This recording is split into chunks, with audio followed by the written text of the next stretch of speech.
और बड़ी खबर आपको बता देंगे, संभल में मुजाहिरीन फायरिंग और तशद्दुद के मामले में चंदौसी में वाक़ सीजीएम कोर्ट ने बड़ा हुक्म दिया।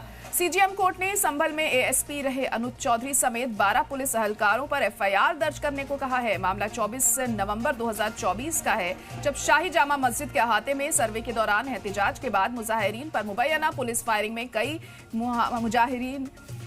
मुजाहिरीन की मौत हो गई थी और इल्जाम है कि तशद्दुद के दौरान एक नाबालिग आलम को गोली लगी थी, जिसके बाद उसकी मौत हो गई। आलम के वालिद की अर्जी पर सुनवाई करते हुए सीजीएम कोर्ट ने यह हुक्म दिया। कोर्ट के हुक्म के बाद अब 12 पुलिस अहलकारों पर कार्रवाई का रास्ता साफ हो गया है। अर्जी गुजार के मुताबिक संभल तशद्दुद के दिन सीओ अनुज चौधरी और इंस्पेक्टर अनुज कुमार तोमर समेत 15 से 20 पुलिस वालों ने गोलियां चलाई थी, जिनमें से 3 गोलियां आलम को लगी थी। आलम के पिता ने कोर्ट में गोली लगने के बाद इलाज में आई दिक्कतों का भी जिक्र किया है। कोर्ट ने अब इस मामले में एफआईआर के ऑर्डर दिए हैं। इल्जाम है कि आलम को गोली मारी गई थी। हालांकि एसपी कृष्ण कुमार बिश्नोई ने कहा कि एफआईआर फिलहाल दर्ज नहीं होगी और हुक्म के खिलाफ अपील की जाएगी। अर्जी में इल्जाम लगाया गया है कि आलम नाम का नाबालिग सामान बेचने गया था और उसी दौरान उसे गोली मार दी गई। यामीन ने अपनी अर्जी में उस वक्त के सीओ अनुज चौधरी और संभल सदर कोतवाली के उस वक्त के इंस्पेक्टर अनुज तोमर सहित 10 से 12 पुलिस अहलकारों को मुल्जिम बनाते हुए उनके खिलाफ मुकदमा दर्ज करने की मांग की थी, जिस पर यह फैसला आया है। अब देखना यह है कि तशद्दुद के असल गुनहगार पर कब तक कार्रवाई होती है। तो सीजीएम कोर्ट ने यह बड़ा फैसला सुनाया है और ये कहा है, हुक्म दिया है कि अनुज चौधरी पर एफआईआर दर्ज की जाए, 12 पुलिस अहलकारों पर एफआईआर दर्ज की जाए जो जिम्मेदार हैं उस तशद्दुद के, उन हालात के जिसमें एक नाबालिग की मौत हो गई थी।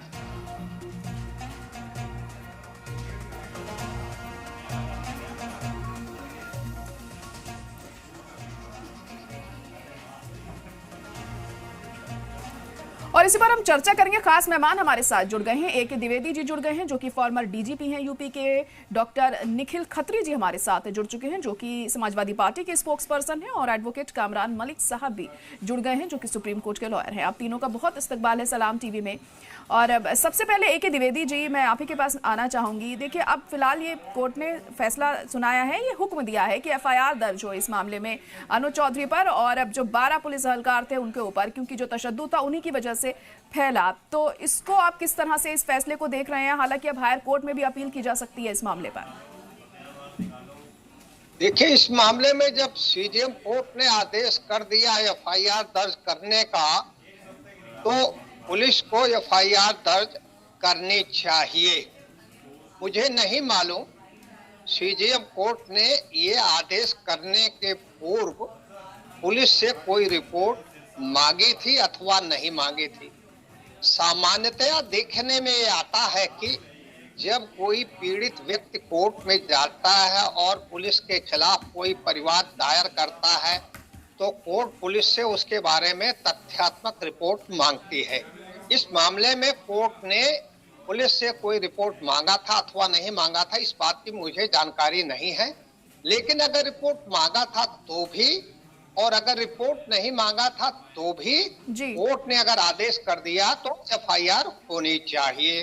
किंतु जैसा सुनने में आ रहा है कि एसपी संभल ने कहा है कि इस आदेश के खिलाफ वो अपील करेंगे और अभी एफआईआर दर्ज नहीं करेंगे, तो सीजीएम कोर्ट के आदेश के खिलाफ रिवीजन जिला जज के कोर्ट में दाखिल कर सकते हैं। ये पुलिस को अधिकार है, या किसी भी व्यक्ति को भी ये अधिकार है।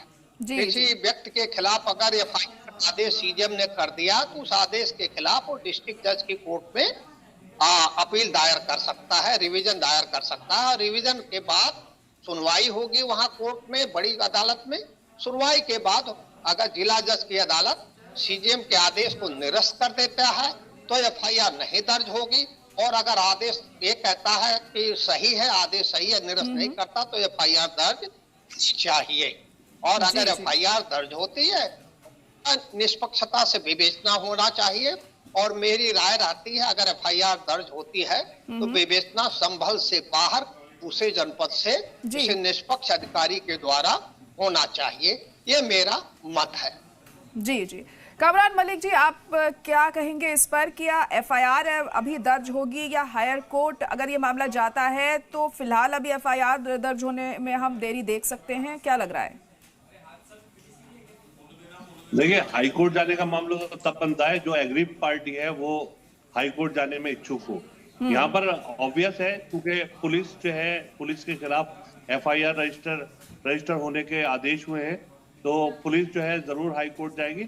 मगर मेरा कहना यह है कि जो एफआईआर रजिस्टर्ड हुई है वो बहुत ही क्या कहते हैं उचित स्टेप है, बहुत ही करेक्ट क्या कहते हैं जजमेंट है ऑनरेबल डिस्ट्रिक्ट सेशन कोर्ट का।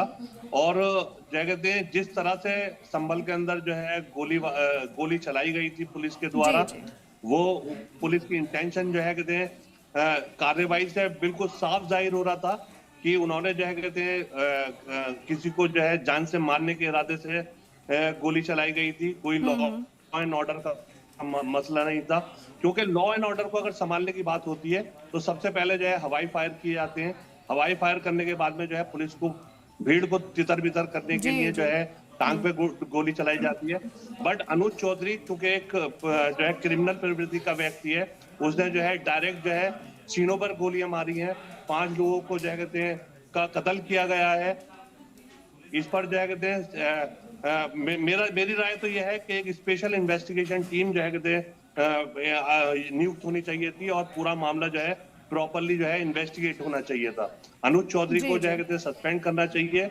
अनुज चौधरी को जो है कहते हैं नौकरी जो है बर्खास्त होनी चाहिए, क्योंकि उसने जो है कहते हैं इलीगल जो है कहते हैं कार्रवाई की है वहां पर। जी जी बिल्कुल, देखिए इंसाफ मिलना बहुत ज्यादा जरूरी है। जिन लोगों ने भी अपनों को खोया है वो इसी उम्मीद में है कि उन्हें इंसाफ जरूर मिले। लेकिन अब इस मामले में एफआईआर दर्ज अभी होती है, थोड़ा वक्त लगता है, देखना होगा। हमारे साथ निखिल जी भी जुड़े हुए समाजवादी पार्टी से, मैं आपके पास आऊंगी, लेकिन उससे पहले जियाउर रहमान बर्क इस मुद्दे पर क्या कह रहे हैं, फेसबुक पर उन्होंने क्या लिखा है इस पर, वो देख लेते हैं। तो रुकने पार्लियामान बर्क ने एफबी पोस्ट में लिखा है कि कानून से ऊपर कोई नहीं है, ना वर्दी ना ओहदा। संभल तशद्दुद में जिन अफसरान ने कानून की सरहद लांघी है, अफसरान का गलत इस्तेमाल किया है, अदालत के जरिए इंसाफ मिलेगा। तो यहाँ पर समाजवादी पार्टी एमपी जियाउर रहमान बर्क ने अपने फेसबुक पोस्ट पर यह लिखा है कि कानून से ऊपर कोई नहीं, ना वर्दी और ना ओहदा। संभल तशद्दुद में जिन अफसरान ने कानून की सरहद लांघी है, अफसरान का गलत इस्तेमाल किया गया है, यहाँ पर अदालत के जरिए इंसाफ जरूर मिलेगा। ये उनकी तरफ से कहा गया है जब सीजेएम तरफ कोर्ट की तरफ से ये हुक्म दिया गया है। निखिल जी आप क्या कहेंगे इस पर, क्योंकि जियाउर रहमान बर्क ये कह रहे हैं कि इंसाफ जरूर मिलेगा। सबसे पहले मैं बहुत जी सलाम का बहुत आभार प्रकट करता हूँ जिन्होंने हमेशा अहम मुद्दे प्रकाशित किए हैं। और दूसरी बात मैं आपको बता दूं कि संभल का हमको सबको पता है कि संभल में क्या हुआ था, और साफ तौर पर बिल्कुल हम अगर देख सकते हैं, हम अगर समझ सकते हैं, हमारे साथ पूरे डीजीपी जी बैठे हैं, ये भी बिल्कुल इस तथ्य को मानेंगे कि कैसे वहां पर पुलिस की मिस हैंडलिंग थी, कितनी बड़ी वहां पर पुलिस की मिस हैंडलिंग थी। आप बताइए, पुलिस वहां पर मैं कह सकता हूँ एक क्राइटेरिया भी नहीं बना पाया और 5 लोगों की वहां पर मृत्यु होगी। और जो अभी कोर्ट का फैसला आया है, हालांकि जो यहाँ पे कृष्ण कुमार बिश्नोई जी हैं जो संभल के एसपी हैं, जब इन अनुज चौधरी जी को जो उस समय वहां के सीओ थे, जब उनको प्रमोशन कर दिया गया था, तो कैसे उन्होंने वहां पे जाके खुद उनका सम्मान किया था, कैसे उनकी यूनिफॉर्म पर उन्होंने तम लगाकर सम्मान किया। तो हम तो सिर्फ सीधा एसपी साहब से पूछना चाहते हैं, एसपी साहब क्या आप कोर्ट की नहीं मान रहे हो, क्या आप देश का संविधान नहीं मान रहे हो? अगर आप इस कदम पर चल रहे हो तो आप जनता को क्या उद्देश्य दोगे? देखिए आप साफ तौर पर देखिए कैसे मैं कह सकता हूं कि जो संभल के एसपी कृष्ण कुमार बिश्नोई जी है, मैं तो उनको बहुत दुत्कारता हूं, मैं तो उनको एक बिल्कुल सम्मान नहीं देना चाह रहा। क्यों? क्योंकि देखिए वो जो वहां का जो संभल का डिस्ट्रिक्ट कोर्ट है वो उसकी भी नहीं मान रहे हैं। वो कह रहे कि मैं इसके खिलाफ अपील करूंगा। और उन्होंने क्या बहाना इसमें बनाया? उन्होंने ये बहाना बनाया है कि 0.32 बोर की तो पुलिस पिस्टल रखती नहीं है। तो ये बिल्कुल साफ तौर पर कैसे बहाने मार रहे हैं। और दूसरी बात, जिनको गोली लगी है उनके पिताजी ने ये अर्जी डाली थी कि उनके लड़की की हत्या करने की फिराक में ये कार्य किया गया था। तो हम तो पूछना चाहते हैं, अगर पुलिस ये ऐसे संरक्षित करेगी तो ये जनता में क्या उद्देश्य देंगे? अभी जो सीओ साहब है अनुज चौधरी जी, अभी वो फिरोजाबाद में एएसपी बना दिए गए हैं, इतने बड़े ओहदे पर बना दिए गए हैं। और ये तो हमेशा उसके बाद जब ये संभल में जब मिस हैंडलिंग पुलिस की हुई तो उसके बाद तो हमेशा रील्स पर, इंस्टाग्राम पर, फेसबुक पर कैसे छाते थे वो, मतलब कि वो उन्होंने कैसे अपना एक चेहरा बना दिया था, कैसे वो शादियों में खुलेआम पिस्टल लेके चलते थे और उन पर फिर भी कार्रवाई नहीं हुई। और आज जब माननीय न्यायालय ने एक फैसला दिया है तो उस पर इनके एसपी साहब का कैसा रवैया है, तो हम तो साफ तौर पर कह देना चाहते हैं कि एसपी साहब आपको जनता देख रही है, आप किसी के दबाव में आकर और आप ऐसा पक्षपात ना करें, क्योंकि जो यूपी पुलिस होती है हमें पता है वो इस समय से ज्यादा पक्षपात कर रही है, पर कम से कम आपने तो संविधान की कसम खा रखी है, आपने तो संविधान की कसम खा रखी है, तो आप तो संविधान को मानिए। क्यों आप एक गलत आदमी को बचाने की फिराक में है? और या पता ये हो सकता है कि आप उसे इसलिए बचा रहे हो कि क्या पता वो आपके पत्ते ना खोल दे, ये भी हो सकता है, क्योंकि संभल में तो एसपी वही है।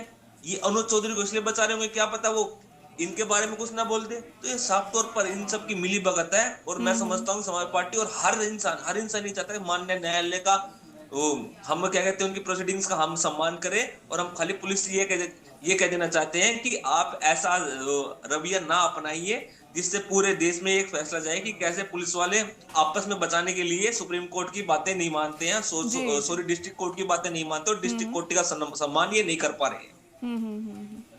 बिल्कुल। AK द्विवेदी जी, जब ये पूरा मामला सामने आया था हमने देखा था कि किस तरीके से गोली वहां पे चलाई गई थी पुलिस के जरिए, लेकिन जब जांच हुई तो पुलिस की भूमिका पर सवाल नहीं उठाए गए और पुलिस को साफ सुथरा दिखाया गया जब जांच हमने देखी पिछले दिनों इस मामले में। और जैसे कि अभी कामरान साहब ने भी ये बात कही है कि पहले हवाई फायरिंग की जाती है और जब मामला शांत ना हो उसके बाद लोगों पर गोली चलाई जाती है, लेकिन यहाँ पर ऐसा हमने कुछ भी नहीं देखा था। तो क्या माना जाए, क्या जो जांच हुई है उसमें कहीं ना कहीं खामी है? देखिए, जांच में खामी कहना तो उचित नहीं है। मैं पहले ये बात कहना चाहूंगा कि जो कामरान साहब कह रहे हैं कि पहले हवाई फायरिंग की जानी चाहिए, सही बात ये नहीं, ये सच्चाई नहीं है। कामरान साहब को जानकारी नहीं है। और जब कहीं पर भी कानून व्यवस्था की स्थिति पैदा होती है तो वहां सबसे पहले भीड़ को चेतावनी दी जाती है। चेतावनी दिया जाना चाहिए लाउड स्पीकर से, जोर से आवाज लगा करके। अगर भीड़ नहीं मानती है तो जरूरत पड़ने पर मौसम के हिसाब से वाटर कैनन का इस्तेमाल करना चाहिए, टीयर गैस का इस्तेमाल करना चाहिए। और बड़ी उसके बाद नहीं मानते तो लाठी चार्ज करना चाहिए। लाठी चार्ज पर भी नहीं संभलती तो फायरिंग का प्रावधान है, ये अधिकार है, ये तो व्यवस्था है। मैं एक बात ये कह रहा हूँ। दूसरी बात ये कह रहा हूँ, अब एक वक्ता ने कहा कि वो हाई कोर्ट जाना है। दरअसल अभी हाई कोर्ट जाने की आवश्यकता नहीं है। CGM कोर्ट ने जो आदेश किया है उसके विरुद्ध डिस्ट्रिक्ट जज की कोर्ट में अपील दायर की जानी चाहिए। हाई कोर्ट की आवश्यकता नहीं है। जी। तीसरी बात मैं ये कहना चाह रहा था कि अपने देश में, हिंदुस्तान में हर नागरिक को, चाहे वो पुलिस वाला हो या कोई भी नागरिक हो, प्राइवेट नागरिक है, उसको भी कोर्ट जाने का अधिकार, मौलिक अधिकार है। कोई भी व्यक्ति, मैं भी कोई भी अगर उसके साथ लगता कहीं ज्यादती हो रही है तो कोर्ट जा सकता है, जिले की अदालत में जा सकता, हाई कोर्ट में जा सकता, सुप्रीम कोर्ट में जा सकता है। उसमें कोई नहीं, संवैधानिक अधिकार है। इस मामले में जिसकी हम लोग चर्चा कर रहे हैं, यहाँ पर यामीन जिले के CGM की अदालत में जाकर के वहां दरखास्त दिए थे, वहां अपनी बात इन्होंने रखी है। और अगर CGM साहब की अदालत ये संतुष्ट हुई है, यामीन कुछ साक्ष्य रखे होंगे CGM के अदालत में, उन साक्ष्यों पर विचार करके अगर CGM की कोर्ट ने आदेश किया FIR का तो ठीक है। मैंने पहले भी कहा है कि मुझे नहीं मालूम कि CGM ने पुलिस से भी उनका पक्ष सुना था अथवा नहीं सुना था, लेकिन आदेश तो हो गया, तो आदेश पर FIR होनी चाहिए। लेकिन अभी जैसा मैंने पहले कहा, पुलिस को भी यह अधिकार है, तो वह अगर लगता है कोर्ट ने उसके खिलाफ जो आदेश किया तो सही नहीं है, तो बड़ी अदालत में जाने का अधिकार पुलिस को भी है। बड़ा साफ मैं कह रहा हूँ। जी। पुलिस को भी है।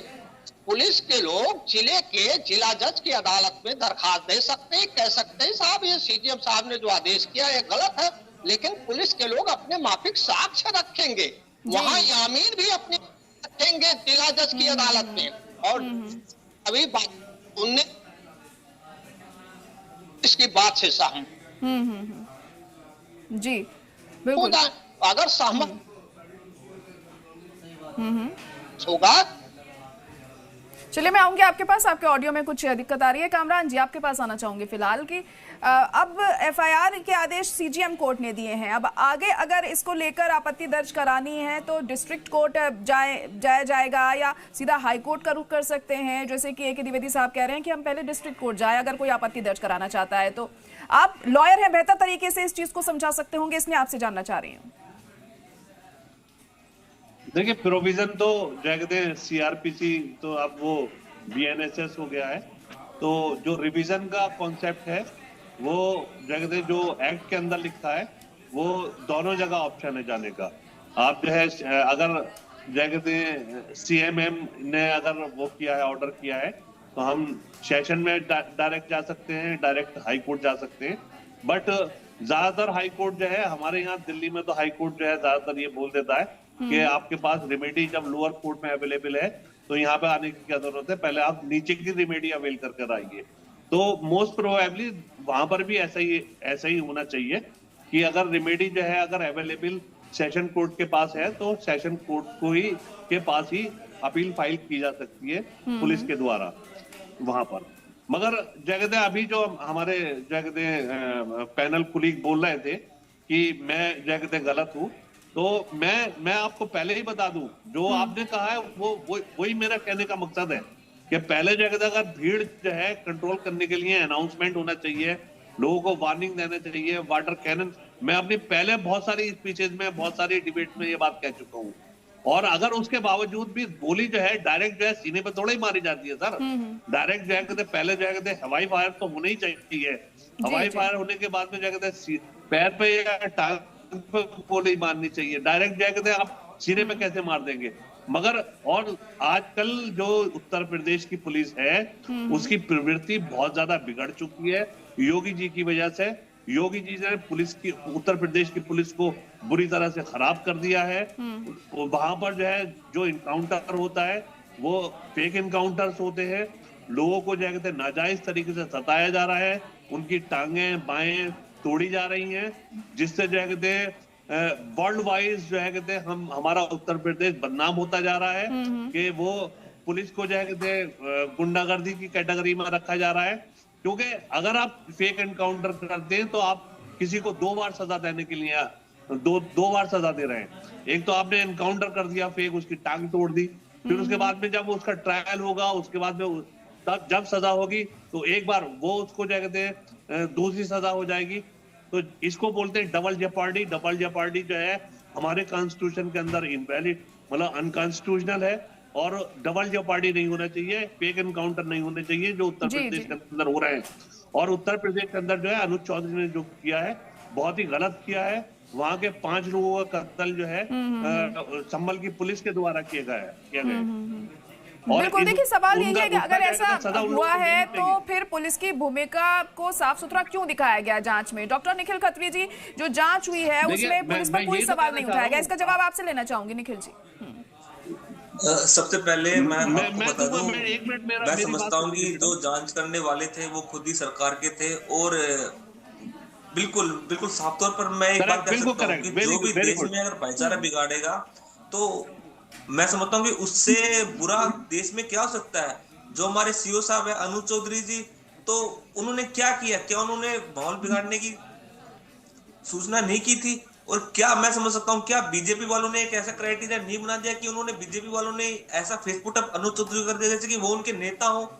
तो मैं अनुज चौधरी कितने शर्मसार व्यक्ति मैं समझ नहीं पा रहा हूँ। आपने कसम खाई है संविधान की रक्षा करने की, और आप कैसे एक पार्टी हेतु आप कैसे उनके प्रति आप लोभित हो गए थे?